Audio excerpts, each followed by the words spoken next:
दोस्तों अगर आप क्लास 10th में पढ़ते हैं तो ऐसा प्रश्न एग्जाम में आपको देखने के लिए जरूर मिलेगा, क्योंकि इस तरह का प्रश्न एग्जाम में बार बार पूछा जा रहा है और वो भी 4 नंबर का।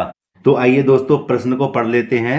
जो प्रश्न कुछ इस प्रकार लिखा हुआ है, दो ऐसे क्रमागत विषम धनात्मक पूर्णांक ज्ञात कीजिए जिनके वर्गों का योगफल 290 हो। तो दोस्तों इसको सरल करने से पहले मेरे आपसे निवेदन है, अगर वीडियो अच्छी लगती है तो एक लाइक जरूर करना। जो छात्र चैनल पर नए हो वह चैनल को जरूर सब्सक्राइब करें तथा बेल आइकन को प्रेस करें, जिससे आने वाली वीडियो का नोटिफिकेशन समय समय पर मिलता रहे। दोस्तों मैं प्रश्न को हल करने से पहले कुछ समझाना चाहता हूं। मैं बताना चाहता हूं सम और विषम संख्या कौन सी होती हैं। सम संख्या आपको पता होंगी, फिर भी आप समझ लीजिए, और विषम संख्या भी। कि सम संख्या वह होती है जिनमें 2 का भाग चला जाए। सम संख्या वह होती है जिसमें 2 का भाग चला जाए, और विषम संख्या वो होती है जिसमें 2 का भाग ना जाए। ठीक है, लेकिन यहाँ पर बात आती है दो ऐसे क्रमागत विषम धनात्मक पूर्णांक ज्ञात कीजिए, मतलब धनात्मक पूर्णांक। ठीक है, तो ऐसे प्रश्न को कैसे हल करेंगे, यहाँ पर बच्चों ध्यान दीजिए। यहाँ पर हम लिखेंगे हल। सबसे पहले पहले मैं आपको 2 लाइन बता दूं, फिर उसके बारे में मैं आपको अच्छे से समझाऊंगा। पहले मैं लिख देता हूं यहाँ पर क्या, माना एक धन विषम संख्या x। ठीक है, और अब ये दूसरी संख्या मतलब 2 क्रमागत, तो लिख देंगे दूसरी धन विषम संख्या हो जाएगी x प्लस के 2। अब आप कह रहे होंगे कि अभी तो हमने बात करी थी क्या, कि वह सम संख्या होती है 2 4 6 जिसमें 2 का भाग चला जाए, लेकिन ये तो आपने विषम में सम लिख दी, ऐसा क्यों? तो दोस्तों मैं इसको आपको अलग से समझाना चाहता हूं। यहाँ पर समझिए दोस्तों कि अगर हमने कोई विषम संख्या, अगर कोई विषम संख्या हमने 3 मानी है, ठीक है, और इसके अगली संख्या कौन सी होगी, 5 होगी। तो यहाँ पर देखिए इसमें अंतर कितने का है, 2 का, है ना। कितना गैप है, 2 का। इसी प्रकार अगली हमारी संख्या कौन सी होगी, 7 होगी विषम संख्या, तो इसमें भी अंतर कितने का होगा, 2 का होगा। ठीक है, तो इसलिए अगर मैं कोई संख्या यहाँ पर x मान लेता हूं ना, तो फिर वो दूसरी संख्या जो होगी हमारी विषम संख्या वह x प्लस के 2 होगी। समझे, कैसे होगी, x प्लस के 2 होगी। तो यही मैं आपको समझाना चाह रहा था। तो यहाँ पर कौन सी संख्या होगी, अगर हमारी एक विषम संख्या x है तो दूसरी विषम संख्या हमारी क्या हो जाएगी, x प्लस के 2 हो जाएगी। ठीक है, अब आगे चलते हैं, अब इस बात को हम समझेंगे गौर से। तो दोस्तों हम प्रश्न को एक बार दोबारा पढ़ते हैं जिससे आपकी समझ में अच्छे से आ जाए। देखिए बच्चों, कि दो ऐसे क्रमागत विषम धनात्मक पूर्णांक ज्ञात कीजिए जिनके वर्गों का योगफल कितना हो, वर्गों का योगफल 290 हो। तो दोस्तों हमने 2 क्रमागत संख्या मान ली है, कैसी, विषम संख्या, और इनके वर्गों का योगफल 290 है। ध्यान रखना, बस आप मेरी बात को गौर करते चलिए, अच्छे से आपके समझ में आ जाएगा। तो हम यहां लिख देंगे प्रश्नानुसार,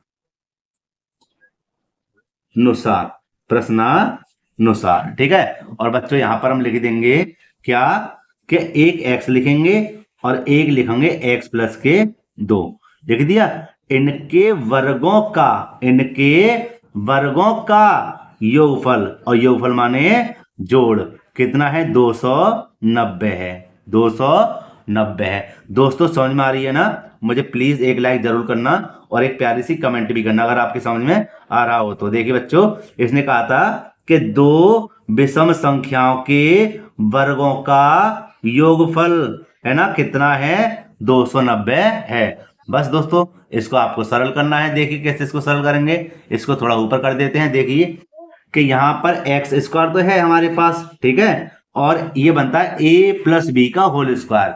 क्या बनेगा, a प्लस बी का होल स्क्वायर। तो दोस्तों a प्लस बी का होल स्क्वायर क्या होता है a square plus B square plus के 2ab। तो यहाँ पर एक बार समझ लेते हैं इसको अच्छी तरह से।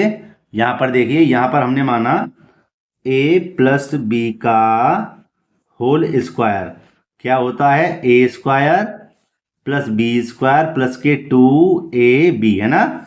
और दोस्तों अगर मैं यहां पर लिख दूं क्या, x प्लस के 2 समाना ऊपर लगा दूं वर्ग, तो a के स्थान पे x आ जाएगा और b के स्थान पे 2 आ जाएगा। तो यहां पर लिख देंगे a के स्थान पे x का वर्ग और b के स्थान पे 2 का वर्ग, और प्लस के 2 ये रहे, गुणा का चिन्ह लाके a की जगह x और b की जगह 2। बस इसको यहां पर लिख देते हैं इसके जस्ट नीचे, है ना। यहाँ पर देखिए, यहाँ पर आपको दिख भी रहा होगा, दिख रहा है ना। तो बस हमें क्या करना है, यहाँ पर लिख देंगे एक्स स्क्वायर, समझ लेना, ठीक है, प्लस के, इसी प्रकार 2 दूनी कितना हो जाएगा, 4 हो जाएगा, और प्लस के 2 दूनी 4x, 2 दूनी 4x। मैं एक बार यहां पर रख देता हूं जिससे आपकी समझ में और आ जाए, ठीक है। यहां पर देखिए कि मैंने a प्लस बी का होल स्क्वायर माना था, जो मैंने यहाँ पे लिख दिया है। यहाँ पर होता है a प्लस बी का होल स्क्वायर, ए स्क्वायर प्लस के बी स्क्वायर प्लस के 2ab। तो यहाँ पर मैंने a की जगह x लिख दिया और b की जगह 2 लिख दिया है। तो a की जगह x का स्क्वायर, b की जगह 2 का स्क्वायर प्लस के 2ab, मतलब 2 के 2, a की जगह x और b की जगह 2। और मेरे प्यारे दोस्तों, मैंने इतने हिस्से को सरल करके यहाँ पर लिख दिया है। ये रहा कैसे कि एक्स स्क्वायर का एक्स स्क्वायर है ना, देखो ये वाला एक्स स्क्वायर तो ये आ गया है ना। और यहाँ पर देखिए इसको मैंने खोला तो यहाँ पे लिख दिया एक्स स्क्वायर 2 दूनी 4 और प्लस के 2 दूनी 4x बराबर 290, ठीक है। इसको कर देते हैं साइड में। अब देखिए यहाँ पर एक एक्स स्क्वायर और एक एक्स स्क्वायर हो गए हमारे कितने, 2x स्क्वायर, ठीक है। यहाँ पर देखिए प्लस के कितने हैं 4x और प्लस के यहाँ पर कितने हैं 4, इसको इधर ले लेते हैं 290 बराबर 0, ठीक है। अब देखिए यहाँ पर क्या करेंगे कि 2x स्क्वायर को ज्यों का त्यों रहने देंगे और 4x को ज्यों का त्यों रहने देंगे, और माइनस का चिन्ह लगाकर यहाँ हम देखेंगे 290 में से 4 जाएंगे तो कितने बचेंगे, बताइए 200 कितने बचेंगे 86, 286 बराबर 0 आ जाएगा यहाँ पर। और इतना आने के बाद में, और इतना आने के बाद में हमें क्या करना है, हमें यह करना है कि सब में देखो 2 का भाग जा रहा है, मतलब 2 कॉमन है। तो दोस्तों यहाँ पर हम क्या करेंगे, देखिए 2 को कॉमन ले लेते हैं, 2 एकम 2, 2 दूनी 4, 2 एकम 2, 2 चौका 8, 2 तिया 6 बराबर 200। ये आ गया तुम्हारा 143, ठीक है। आगे चलते हैं, ये हो जाएगा अब द्विघात समीकरण। दोस्तों क्या बना, द्विघात समीकरण। अब हमें क्या करना है इसका, जब कभी द्विघात समीकरण बन जाए, मैंने कई प्रश्न पीछे कर रखे हैं, तो आप उन वीडियो को अच्छी तरह से समझना, देखना, क्योंकि वह सभी प्रश्न 101% पेपर में आएंगे, ठीक है। तो आइए इसको आगे पढ़ लेते हैं कि 143 के हमें गुणनखंड ऐसे करने हैं कि प्लस के 2 आ जाएं, प्लस के 2 आ जाएं। तो आइए इसके गुणनखंड हम अलग पेज पर हल कर लेते हैं। यहां पर देख लेते हैं 143 के फैक्टर, क्या इसमें 13 का भाग जा रहा है, 13 एकम 13, ध्यान देना 14 में से 13 को तो एक बच्चा, फिर यहाँ पे कितने हो गए 13, 13 एकम 13, और यहाँ पे 11 एकम 11, ठीक है। हमें तो दो लेकर आने किसके, प्लस के। तो अगर मैं 13 में से 11 घटा दूं तो दोनों बचेंगे ना, और 13 और 11 की जब गुणा करेंगे तो 143 आ जाएंगे। इसलिए यहाँ पर हम लिख देंगे, कैसे लिख देंगे, एक्स स्क्वायर प्लस के ले लेंगे क्या 13x और माइनस के ले लेंगे 11x, और आगे हमारा क्या है 143 बराबर 0। पहले 3 भाग थे इसके, अब क्या हुए 4 भागों में इसको बांटा गया, तो अब हम कर लेते 2 कॉमन, ये आ गई, ठीक है। अब आगे देखिए, अब बच्चों हमें क्या करना है इसमें, अब हमें यह करना है कि इन दोनों में कॉमन लेना है। जैसे कि इन दोनों में x कॉमन है तो x ले लेंगे बाहर, 2 में से 1x बाहर आएगा तो क्या बचेगा 1x, प्लस के कितने बचेंगे 13, क्यों, क्योंकि x एकम x मतलब बाहर आ गया या कट गया, माइनस। इसी प्रकार 11 ले लेंगे बाहर, क्यों लेंगे 11 बाहर, क्योंकि 11 का भाग 143 में चला जाएगा, ठीक है। इसलिए क्या बचा x, माइनस और माइनस क्या हुआ प्लस, और 11 का भाग इसमें लगाएंगे तो कितनी बार जाएगा 13 बार बराबर 0। अब देखिए x प्लस के 13 और x प्लस के 13 क्या हुआ बच्चों, कॉमन हो गया x प्लस के 13। इधर क्या बचा x माइनस के 11 बराबर 0, ठीक है। अब यहाँ पे ध्यान देना कि अब हम क्या करेंगे, x प्लस के 13 बराबर 0 तो है ही हमारे पास, एक बार तो इसके साथ 0 लगा देंगे और एक बार ले लेंगे x माइनस के 11 बराबर 0। प्यारे दोस्तों नीचे जगह नहीं है, एक दूसरे पेज पे इसको समझाते हैं आपके लिए।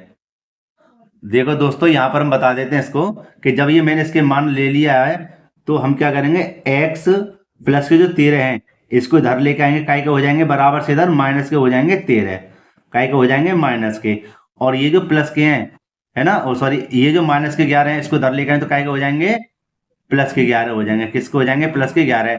तो माइनस वाला तो लेंगे नहीं है ना, किसको लेंगे प्लस वाले को। ये जो प्लस वाला हमने लिया है, ये जो प्लस वाला हमने लिया है यह हो गया हमारा क्या, यहाँ पर देख सकते हैं पहली धन विषम संख्या हो गई। कौन सी हुई, पहली धन विषम संख्या। हमें दूसरी भी ज्ञात करनी है, तो यहां लिख देंगे दूसरी विषम संख्या। हमने क्या माना था उसको, x प्लस के 2 माने थे। तो यहां पर देखिए x का मान कितना है 11, x का मान कितना है 11 और प्लस के 2, तो 11 और 2 कितने हो गए 13, समझे। तो पहली संख्या हमारी कितनी थी 11 और दूसरी कितनी है 13। तो आप यहाँ पर देख भी सकते हैं कैसी संख्या है, ये विषम संख्या है, सॉरी यहाँ पर देखिए विषम संख्याएं हैं और यही इसका आंसर है। तो दोस्तों आप इस प्रश्न को अच्छी तरह से समझिए, क्योंकि मैं इस तरह के प्रश्न लाता रहता हूं। और दोस्तों अगर वीडियो अच्छी लगी हो तो लाइक जरूर करना, और जो छात्र चैनल पर नए हो वह चैनल को जरूर सब्सक्राइब करें और अपने मित्रों में इस वीडियो को शेयर करना। मिलते हैं इसी प्रकार एक और वीडियो में। जय हिंद।